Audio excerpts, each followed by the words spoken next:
बच्चों का मुंडन संस्कार कब करवाना चाहिए? मुंडन संस्कार के पीछे क्या रीज़न है? ऐसा माना जाता है जो बचपन में जो बाल जिसके साथ बच्चा पैदा होता है लेनिगो हेयर्स कहलाते हैं, रोए कहलाते हैं।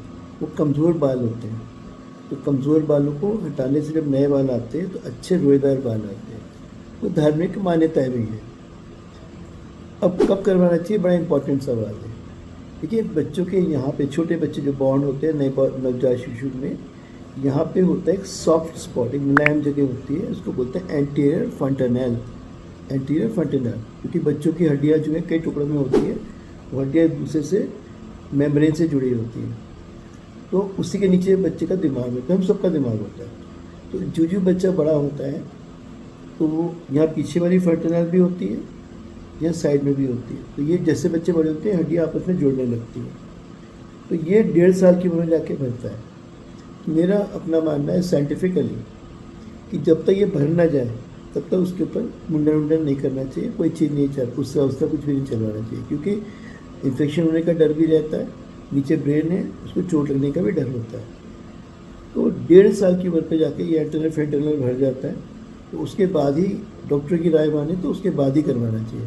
पर हमारी धार्मिक मान्यताएँ बहुत सारी हैं, कुछ लोग 1 साल से पहले करवाते हैं, जो एज ए डॉक्टर मैं कभी रिकमेंड नहीं करूँगा। जब फर्टिलाइजर भर जाए तब करवाएं। तो कुछ लोग 3 साल के बाद भी करवाते हैं, कुछ मुहूर्त निकाल के करवाते हैं।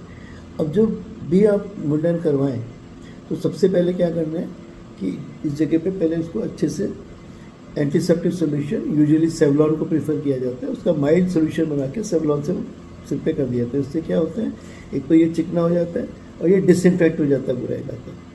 और फिर उसके बाद बिल्कुल नए ब्लेड से, पहली बार खोले हुए ब्लेड से ही मुंडन करवाना चाहिए। जो बंदे को काम करना ठीक से आता है, जो मंदिर में या जो इसको नाई लोग इस काम को करते हैं, जिनको अच्छे से काम करना आता है, उन्हीं से करवाना चाहिए।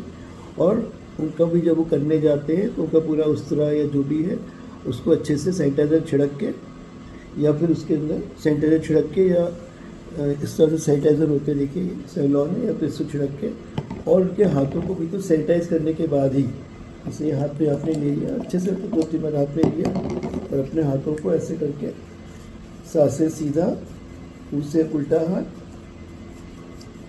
माँ से मुट्ठी और आ से अंगूठा और ना से नाखून, का से कलर।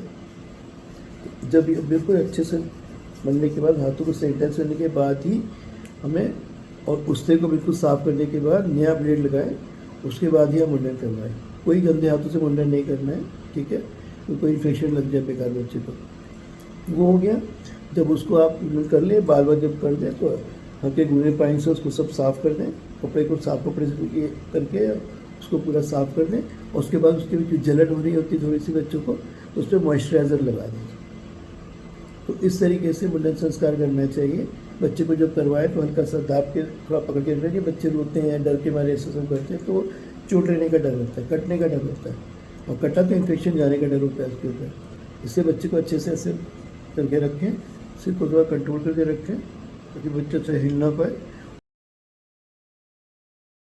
उम्मीद करता हूँ इस वीडियो को देखने के बाद मुंडन से संबंधित बहुत सी शंकाओं का आपका निवारण हुआ होगा कि क्यों करवाते हैं, किस उम्र में करवाते हैं, किस तरह से साइंटिफिकली चलना चाहिए कि बच्चे को इन्फेक्शन ना लगे, चोट ना लगे। और फिर जब वो सही उम्र हो तो पंडित जी से या जिनसे मुहूर्त निकलवाते हैं उनके हिसाब से निकलवा के ही बच्चे का मुंडन करवाना चाहिए। तो मुंडन करवाएं, अच्छे से मुंडन करवाएं, पर साइंटिफिक नॉलेज के साथ, ठीक है।